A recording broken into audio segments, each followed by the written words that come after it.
मार्च 2017 की शाम थी। राजधानी लखनऊ के स्मृति उपवन में भीड़ उमड़ी हुई थी। मंच पर भगवा वस्त्रधारी एक सन्यासी ने मुख्यमंत्री पद की शपथ ली। नाम योगी आदित्यनाथ।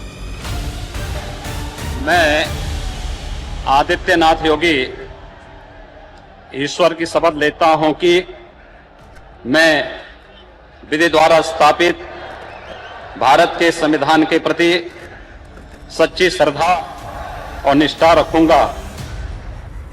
लेकिन उस दिन सिर्फ शपथ नहीं ली गई थी, उस दिन एक कसम खाई गई थी, एक सौगंध ली गई थी उत्तर प्रदेश को अपराध और माफियाओं से मुक्त करने की। वर्षों तक उत्तर प्रदेश का नाम आते ही दिमाग में एक तस्वीर बनकर सामने आती थी।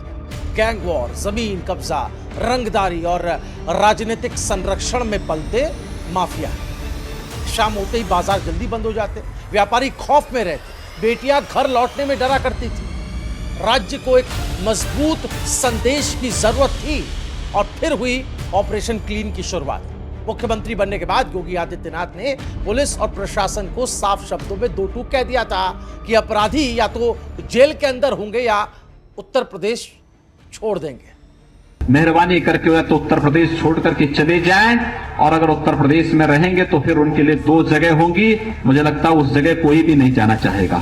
इसके बाद शुरू हुआ एक अभियान वांछित अपराधियों की धरपकड़ का, माफियाओं की अवैध संपत्तियों पर बुलडोजर चलने का, अभियान गैंगस्टर एक्ट के तहत सख्त कार्रवाई का और अभियान महिला सुरक्षा के लिए एंटी रोमियो स्क्वाड बनाने का। शहरों से लेकर गांव तक क्लियर मैसेज चला गया था कि कानून सिर्फ कागज में लिखी हुई कोई चीज नहीं हो, इसका असर जमीन पर दिखेगा। कई कुख्यात अपराधियों की अवैध संपत्तियां ध्वस्त की गई। टीवी चैनल्स पर चलती तस्वीरें एक प्रतीक बन गई। बुलडोजर बाबा की छवि उभरने लगी। जो लोग कभी सत्ता के संरक्षण में फलते फूलते थे, अब या तो वो जेल की सलाखों के पीछे थे या उत्तर प्रदेश से बाहर। यूं तो दर्जनों नाम हैं जिनके अपराध और काले कारनामों की कब्र खोदने का काम योगी सरकार में हुआ, लेकिन 3 बड़े चर्चित नामों की कहानी आपको इस वीडियो में मैं सुनाने जा रहा हूं, जिसे सुनकर आप भी कहेंगे कि वाकई नामुमकिन को मुमकिन करने वाला यह काम योगी ही कर सकते हैं। प्रयागराज की गलियों में एक समय अतीक अहमद का नाम काफी था।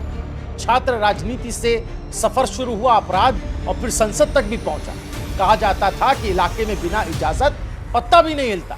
समय बीता, मुकदमे बढ़ते गए। 2017 के बाद प्रशासन ने पुरानी फाइलें खोली, गैंगस्टर एक्ट लगा, संपत्तियों की जांच हुई। एक दिन टीवी स्क्रीन पर तस्वीरें आई, अवैध निर्माणों पर बुलडोजर चल रहा था। फिर अदालतों में पेशियां हुई, जेल ट्रांसफर हुए, काफी सख्त निगरानी रखी गई। 2023 में पुलिस हिरासत के दौरान हत्या ने पूरे देश को चौंका दिया। यह अंत जितना नाटकीय था उतना ही विवादों में भरा हुआ। लेकिन संदेश क्या था? संदेश बिल्कुल साफ था।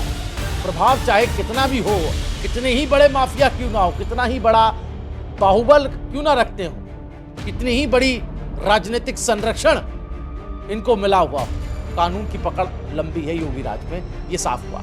अब आपको पूर्वांचल के एक नाम से आपका परिचय हो चुका है, लेकिन उसकी कहानी से आपको अवगत कराते हैं। वहीं पूर्वांचल में एक नाम दशकों तक गूंजता रहा, मुख्तार अंसारी।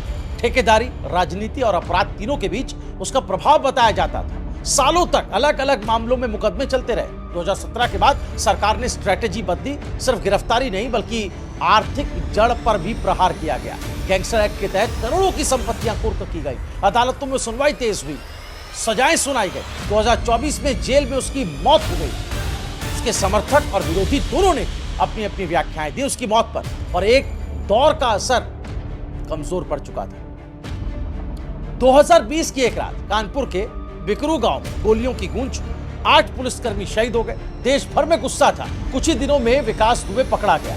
फिर वो सुबह आई जब खबर आई कि पुलिस मुठभेड़ में उसकी मौत हो गई। उसके घर और अवैध निर्माण गिरा दिए गए। तस्वीरें पूरे देश में चर्चा का विषय बन गई। यह घटना सरकार की जीरो टॉलरेंस नीति की सबसे तीखी मिसाल बन गई। साथ ही पुलिस कार्रवाई की पारदर्शिता पर सवाल भी उठे।